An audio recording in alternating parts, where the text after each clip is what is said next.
who owns the music or who owns the art, that work of art may be lost along the way. We need to know, because our members, we told our members that, listen, ATM is going to be tabling a bill on our behalf in Parliament.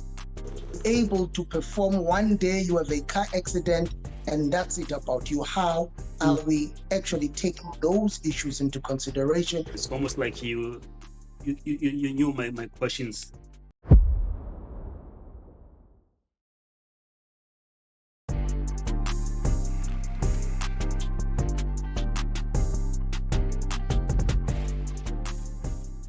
Hi guys, welcome to another episode of the Real Talk podcast with Andile.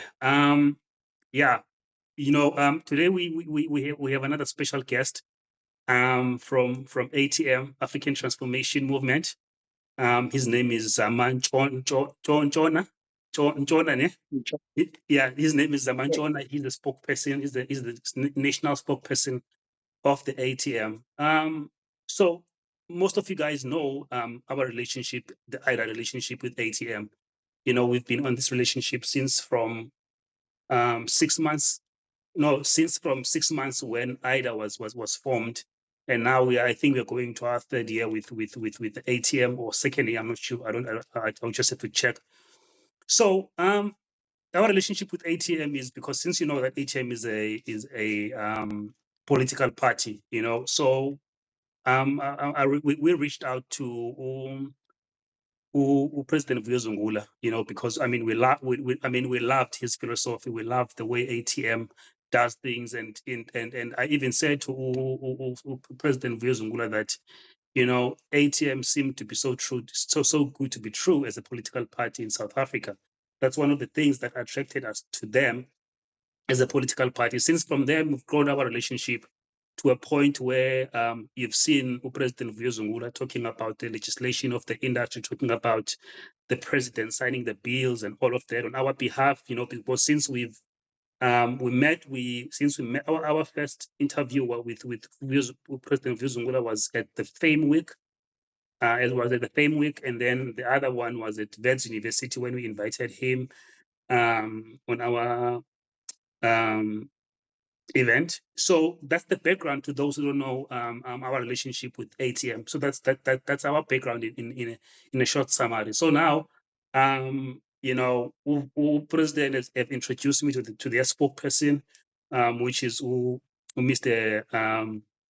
Zama Ntshona. So Zama Ntshona, you know, the reason President has introduced me to Zama Ntshona, it's simply because of Zama Ntshona. You know, he believes that when it comes to arts and culture, you know, he is more knowledgeable in that side. And we've spoken about some other issues that we needed to speak with the president, but he asked if I could, because if he was busy. I remember, I think he was in Nairobi the last time when I spoke to him, was not available, and said I must have a chat. So we're just going to touch up, because I know a lot of people have been asking also. The first thing, Zama, welcome to the show, Zama. Thank you so much, Wuji, for opening up your time. You're looking so good. I love your ipaki. I really love it. Looks nice. So sure, but so without wasting any time, guys. So two things that we just wanna touch based on. It's the regulation, because of it's been like almost a year now since ATM has pledged that they were going to table a bill on behalf of IDA in Parliament, and the other one is ATM, the letter that they sent they wrote to the president, or the president writing the bill. So I want us to talk about just those two things when I put one. So writing the letter to the president, I mean, what motivated you guys to write that letter to the president, to sign the copyright amendment bill? Just to start there. Thank you so much. Well, it is 30 years into democracy, and unfortunately, we have not redressed the challenges that are faced by artists in South Africa. You had two pieces of legislation, Act 98 of 1978 and Act 11 of 1967. The other one is a copyright law. The other one is a performance Performers Protection Bill. Now, both have not been updated. Now, you would also know that the background of these laws were coming from our colonizers. Now, 30 years into democracy, silapha singabantu abamnyama sikhokela ilizwe loMzantsi Afrika. We have directorates. Not that there is anything wrong with us ukuba masenze festivals, but it can't end with festivals. It can start and end. The whole purpose of ukuba sibe ne-directorate, le-directorate ibhizi umhla nezolo yenza festivals. No, each directorate must create a conducive environment that will enable the practitioners in that particular directorate ukuba zikwazi ukuxhamla, especially in this case, intellectual property. Mabakwazi way beyond their time as active participants kuba benze imisebenzi that are not only imisebenzi of the current dispensation, but as you know, any work of art is designed to be eternal. So if eternity is attached to intellectual property, yet the creators of the works are not able to actually find fulfillment or find edification, then the government has not done its work. So for us as the African Transformation Movement, when there was a call to actually update these acts so as to create a conducive environment that artists would be able to fully participate and actually we saw it as a golden opportunity for it is unfortunate, we understand that if you look at performers are ready to sign the bill. When you look at actors, the actors are ready to sign the bill. When you look at the blind society and those who are originators of the work that has to be converted to braille, there is still a technicality there where people say we need to speak a little bit more on that. We also understand on the issue of fair use and issue of fair dealing. We understand those dynamics that are there that must be taken into cognizance as we are moving forward. Issue of accessibility must be taken into cognizance as well. The issue of standardization with world standards and other treaties as corner, those things must be taken into cognizance as well. But as much as that is the case, there are aspects of the law, they have advanced to a point that we can't actually wait forever so that we are able to move forward. It is time that with aspects that we feel are actually at a point where even the practitioners are nodding, we must actually find a way to move forward. You have seen with the Bella Bill recently that there are aspects that people are not happy with. You are able to find a way to speak, engage more on those aspects as you are moving forward. But we do not think that we must have another Mashatini who dies without being able to find restoration of human dignity for him. So for us, we're motivated by the creation of a conducive environment for artists to thrive. And we believe that the government has been sleeping for the past 30 years to update the laws that we have so that artists do not only participate for the now, but future generations can benefit of their works. Wow. I just love how knowledgeable you are about the matter. You know, I mean, it's almost like you answered so many questions that I was going to ask you. You know, it's almost like you answered like 4 or 5 questions that I had behind my mind that I was going to ask you. But just one question before we move into another matter. So, as you know, that there are those who are fighting against this amendment bill. You know, they've put together some organizations and associations to try and fight. So what do you think, you know, the issue is with those who are fighting with the bill? If you are putting the bill the way you're saying the bill is as good as you're saying it is good, it's as good as you are putting it to everyone. What makes for some people to say no, we don't want this for something that is so good? Thank you so much. Well, we usually don't have a perfect bill. There would be sectors of society that are not happy with aspects of a bill, which also we believe as the African Transformation Movement must be taken into consideration. No one must be left behind because we are trying to the best of our ability to give individuals an opportunity to holistically grow. For instance, the argument, one of the biggest arguments is around the issue of the fair use and fair dealing. The perception around fair dealing is that if you are going to use my works, you are not going to do that without my approval. And therefore we can have a deal of some sort that we will enter into, and then the owner of the works can actually be compensated for the work that is done. Now, the use of fair use, which is the terminology that is introduced into this bill, it permits individuals to use the works without permission, and there be no need for remuneration of the owners because it is used in a particular context. Now, it is a genuine concern that the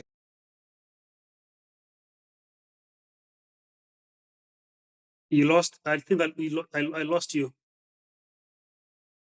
And can you hear me?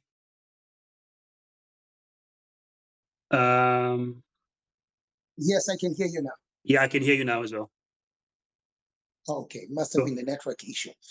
So I was saying, yeah, the issue of the terminology used, those who are practitioners in the space are worried that you allow for fair use, which does not require permission from the owner, then you are going to have a bit of a problem now, in that individuals can actually make decisions of using the works, and who owns the music or who owns the art, that work of art may be lost along the way because of individuals actually come in and use without permission. So it is imperative that at all times issues of ownership and intellectual property, there must be a formal transaction that we actually undertake, and formal agreements written, so that at all times the works can always be attributed to the right owners. So that is a fair argument to advance. Also, it becomes imperative that do not use terminology that is going to end up in courts because of its ambiguity. For instance, let's take the fair use again. What is fair? Quantify fairness. So for somebody else, fairness would mean something else, and for somebody else, fairness would mean something else. So it's imperative then that as we are moving forward, though we are for the signing of the bill, but the issues that are raised by the other sectors, they must not be neglected, because if you do not do that, you're going to find problems. For instance, also with writers, books, novels, and all of that, there is a cry for inclusivity, which is powerful, necessary, especially for the visually impaired and blind people, the translation to Braille, which is necessary. But what about the owners of the works? Can I just pick up a book and translate without permission from the owner? Yes, it is necessary that there must be translation and inclusivity, or so that nobody is left outside. But this issue of giving owners an opportunity to say yes, it becomes important. Even if normally I would say yes, I wouldn't say no. But because I'm the owner of the works, I must be given my right to say yes with my works. So I think these are some of the issues that are being raised right now, which I feel truly so. We must take those into consideration. Those are fair arguments. But when it comes to issues of bringing to world standards, the issues of compensation, we are happy with that. When it comes to issues around ensuring that way before my active years as a participant, I'm still able to benefit from my works when they're digitized, sold to all kinds of platforms. As a practitioner on that term, I am entitled to a royalty. It can't be just the individual, the commissioning company is the only one that is able to get from that. These are the kind of progressive pieces of legislation as of Kunsekisa that we never have a scenario liyalibaleka igama lakhe but utata kwakuthiwa nguvelaphi in one of these Yes, yeah, yeah. yes. We want to protect people from such. So a level of reasonability is required for us so that we can actually be as inclusive as possible as we move forward. I love it. I mean, it makes so much sense now that you're putting it in that way. For those who didn't understand why others were fighting it and why others, were for it and others were against it. I mean, that makes so much sense. When it comes to fair use. I mean, for instance, for me, if like as a film director, if someone wants to use my content, again, I would love to be made aware. I would love to say yes or no, even though I would say yes or no, but I would love to be made aware. Okay, thank you so much, Butine. So just to quickly touch base now on the legislation issue.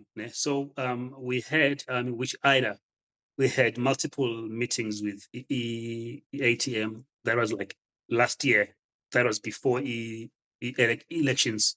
And then after elections, we sort of like lost contact because of how the political landscape, ended up going in South Africa.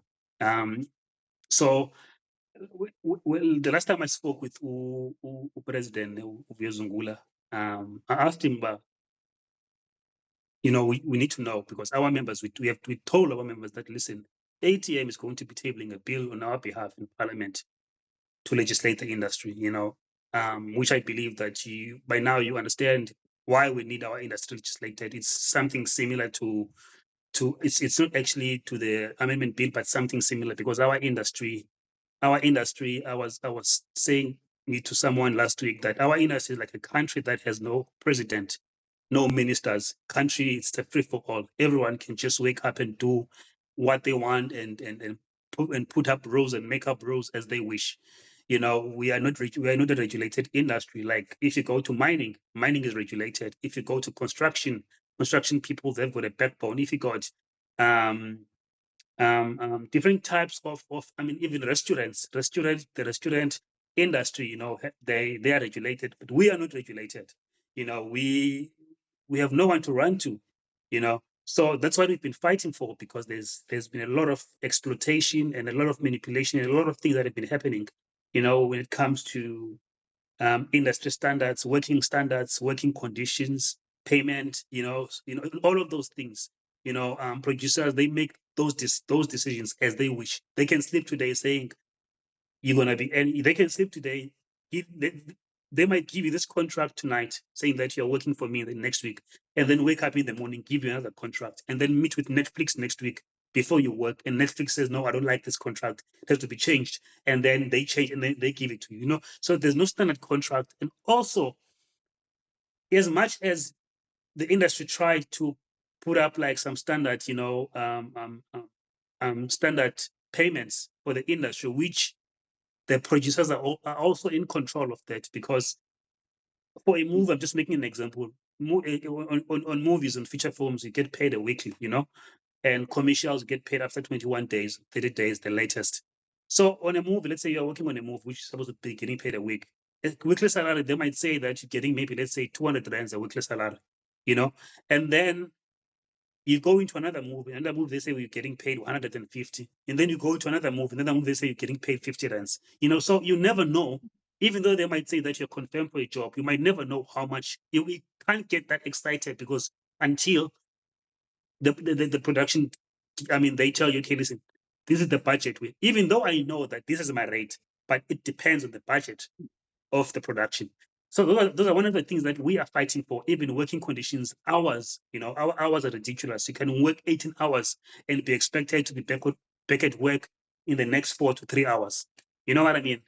Working 6 days a week, with no rest or whatever, 12 hours, 16 days a week, 6 days a week, 18 to 20 hours end up realizing that someone said I've been working 6 days straight. I only had 3 days off. So I only had three hours of sleep in the past. So those are the things that we are fighting for. For this legislation, not just that, but there's a lot of things. So ATM pledged that they were gonna table a bill on our behalf in Parliament.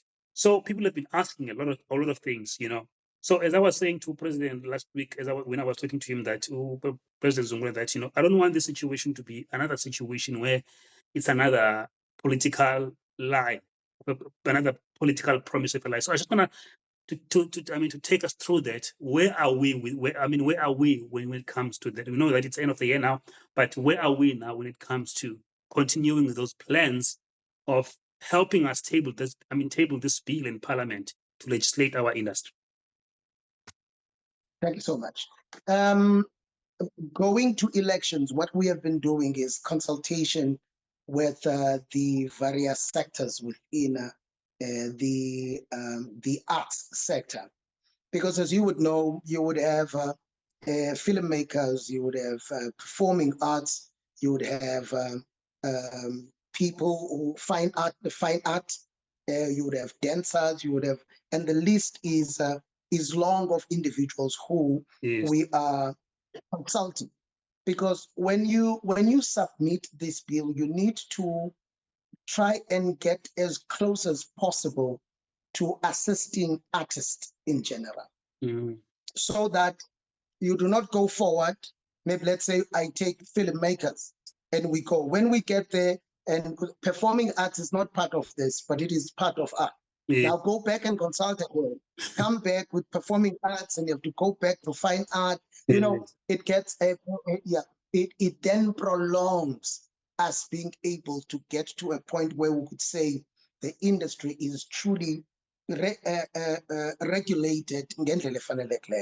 I do agree with you that issues around standardization of minimum acceptable minimum wage within the world of arts, it is something eseliphupha right now. Truly, you are dependent on ukubangubano kashai, and that individual truly, it is said that the industry is the shots are called by those who can invest, and they tell you how much they can invest. Exactly. And they will tell you, and because you have limited resources and limited opportunities, you are thinking, do I take the job or stage a protest? And nobody's going to come as a regulatory body after that to come and see if there is adherence to norms and standards. As a result, as artists, we find ourselves truly begging for jobs instead of people looking at the abilities and the talents that the individual has and say, if you are in this level in terms of delivery, you are therefore great so-and-so.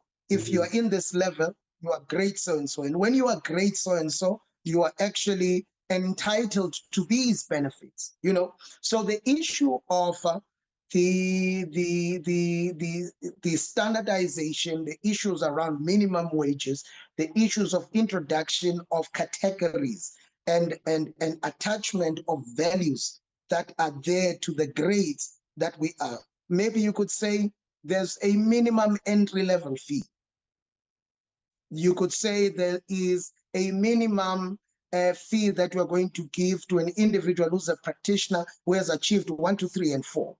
When you are a practitioner who has actually exceeded all of those things must be part of this bill. We must consider those so that when Parliament sits, at least we give Parliament some kind of direction in agreement with the artists that this is the kind of industry we envision.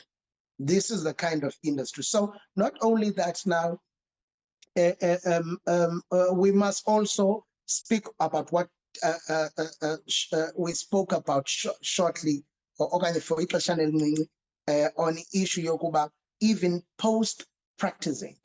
How do we envision the industry of this country in dealing with individuals who are actually practitioners, who were able to contribute so much, but now that they are no longer practicing, what is happening. You know, isn't as fun now? I am an artist as well. Yes. I am a songwriter, a record producer. I'm a Crown Award winning artist. So I understand some of these challenges that we have. And truly it is said that though people have invested so much, but they are not able to monetize the investment post their days of practicing. So when we look at the industry as a whole and what needs to be done, we must be able to speak on issues of development.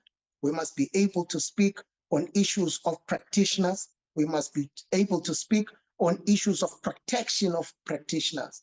One is able to perform one day, you have a car accident, and that's it about you. How are we actually taking those issues into consideration so that we're able all the way to retirement? And also because it is eternal work that has been put together, what happens to generations as the work that you have actually put together is still being used? Are we actually equipped enough to create collection organizations that would see to it that royalties that are meant for practitioners and their generations are actually given to those? And then also lastly, the issue of when is it that the government can then say, I'm not able to find this individual, therefore these must come to the coffers of the government. At what stage? Because already when you look at this particular bill, there is an issue that says if we can't find them, let's then put in the coffers of government. It must not be as simple as that. Yes. And you can't take back when the government has actually expropriated without compensation your work. And so we want to actually see to it that we have a fuller offering that actually looks into all these aspects. I love it. I love it. So we are closer to finalizing, but more consultation, and the drafts will then go back to the various sectors so that we can get some kind of an agreement. If are we happy with this? Is this representing you? And then we take it to Parliament and move forward. I love it. I love it. I mean, the way you just answering these questions, it's almost like you knew my questions. You know, so without wasting any time, I just want to say thank you so much. Just quickly, when you say that we are very quickly, just 2 minutes or 1 minute, just 1 minute. When you say you are close to finalizing, you know, the draft, like how close you are, like the timelines. All right, I think since now unyaka sewuphelile, yes, I think we can commit that by second semester 2025. What's the next year? 2025. Yes. By second semester 2025, we should have been able to come back to you, and you could have had time with the documents and actually given us the thumbs up to actually move with the work. So I think that at the very, because of January, Sivula February. So it's February to May, that gives us about 3 months. So that is excluding January, that's a space of about 90 days or so. Fantastic. Zama, thank you so much for your time, and thank you so much for answering all these questions very well, and just for going in depth with each and every answer you've given us. So thank you so much. We appreciate your time, Butwam, and thank you so much once again to yourself, to President, to the ATM for just giving us you, and just it's been an amazing interview. You know, even though we have limited time, but thank you so much, Butwam. Thanks, guys, for watching this episode. We'll see you on another one. Cheers.